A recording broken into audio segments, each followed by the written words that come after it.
నమస్తే అన్న, అందరికీ నమస్కారం. కువైట్లో కొత్త సంవత్సరం ప్రారంభమైన విషయం అందరికీ తెలిసిందే. కువైట్ మరియు ప్రపంచవ్యాప్తంగా అలాగే కువైట్కు వచ్చిన కొంతమంది భారతీయులు ఎవరైతే ఉన్నారో సంవత్సరాలు గడిచినా సరే కానీ ఇండియాకు వెళ్ళడం లేదనమాట. ముఖ్యంగా మగవాళ్ళు ఆడవాళ్ళు ఎవరైతే ఉన్నారో మీ కుటుంబాలు మీకోసం ఇండియాలో ఎదురు చూస్తూ ఉన్నాయన్నమాట. మీ భర్త భార్య కోసం ఎదురు చూస్తూ ఉంటే అలాగే భార్య భర్త కోసం ఎదురు చూస్తూ ఉందన్నమాట. పిల్లలు కానీ కుటుంబ సభ్యులు కానీ తల్లిదండ్రులు కానీ ఎదురు చూస్తూ ఉన్నారు. అలాగే దీనికి సంబంధించి ఇటీవల కాలంలో నేను కొంతమందిని అయితే వెళ్ళి కలవడం జరిగిందనమాట.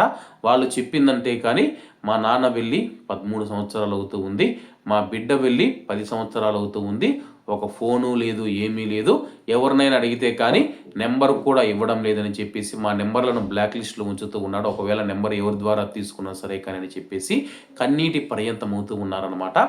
దేశానికి వచ్చిందే మీరు 10 రూపాయలు డబ్బులు సంపాదించుకొని కుటుంబాన్ని పోషించుకోవడానికి అనమాట.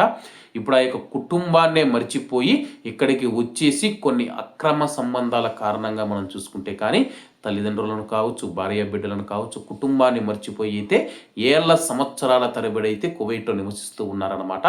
ఏదో మన యొక్క కుటుంబం 10 మందిలో బాగా ఉంటుంది, పిల్లల భవిష్యత్తు కోసం అని చెప్పేసి తల్లిదండ్రులకు బాగలేదని చెప్పేసి అప్పులని చెప్పేసి రకరకాల కారణాలతో కువైట్కు వస్తూ ఉంటే కువైట్కు వచ్చిన తర్వాత కొంతమంది భారతీయులు సంవత్సరాలు గడిచినా సరే కానీ వాళ్ళ యొక్క కుటుంబ సభ్యులకు ఫోన్ చేయడం లేదు, వాళ్ళతో మాట్లాడడం లేదు, డబ్బు పంపించడం లేదు.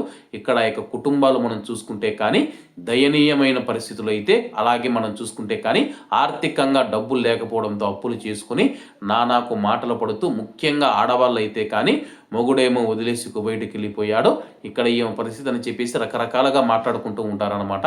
ఆ మాటలకు కూడా భర్తగా మీరు ఉండి కూడా వింటూ ఉన్నారో లేదో తెలియదు కానీ వేరే వాళ్ళ మాయలో పడి మీరైతే రాకుండా ఉన్నారనమాట. చాలామంది ఆడబిడ్డలు కూడా అయితే తెలియజేయడం జరిగింది. కానీ ప్రస్తుతం మనం చూసుకుంటే కానీ ఎవరైతే కువైట్లో నివసిస్తూ ఉన్నవారు ఉన్నారో కొత్త సంవత్సరంలోనైనా మారి మీ కుటుంబాల దగ్గరికి మీరు వస్తే కానీ మిమ్మల్ని వారు క్షమించి కుటుంబంలో చేర్చుకునేందుకు రెడీగా ఉన్నారో ఎవరైనా ఇలాంటి వారు ఉంటే మీ చుట్టుపక్కల వాళ్ళకు కూడా అయితే ఒక సమాచారాన్ని తెలియజేయండి. ఎందుకంటే కానీ ఆడబిడ్డలు ఎవరైతే ఉన్నారో పెళ్ళికి ఎదగొచ్చిన వాళ్ళు ఉన్నారన్నమాట. వాళ్ళు పెళ్ళిళ్ళు చేసుకోవాలన్నా సరే కానీ తండ్రి బాధ్యత అనేది నెరవేర్చాల్సిన అవసరం ఎంతైనా ఉంది. కాబట్టి అందరూ బాగుండాలి, ఎందులో మనం ఉండాలి. అందరికీ నమస్తే అన్న, జై హింద్.